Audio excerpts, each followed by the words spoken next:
Welcome to our channel. Today we how to update OpenLiteSpeed on a VPS for production, full guide step by step clearly. Begin by connecting to your VPS via SSH. Use a terminal application like PuTTY or your command line. Enter your server's IP address or hostname to establish a connection. Log in with your username and password. Once logged in, update your package lists to ensure you have the latest information. Run the command sudo apt update. Next, check the currently installed version of OpenLiteSpeed. Use the command /usr/local/lsws/bin/OpenLiteSpeed. Take note of your current version for comparison later. Now, navigate to the OpenLiteSpeed official website to check for the latest release. Locate the download link for the latest OpenLiteSpeed version. Copy the URL for the latest version package. Return to your terminal. Use VPS to download the latest package with the command get URL.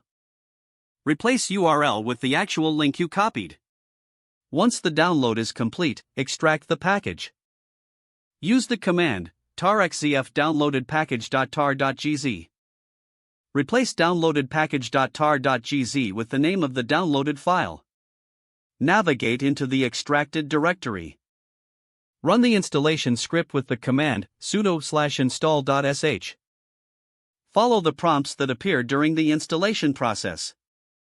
After the installation finishes, you will need to restart OpenLiteSpeed. Use the command sudo service lsws restart. Check to ensure the server is running correctly. You can verify the version again using /usr/local/lsws/bin/OpenLiteSpeed. Confirm that it matches the latest version downloaded. Additionally, monitor your website for any issues after the update. If any problems arise, refer to the OpenLiteSpeed documentation for troubleshooting tips. Don't forget to like this video and subscribe to our channel for more step-by-step tech guides.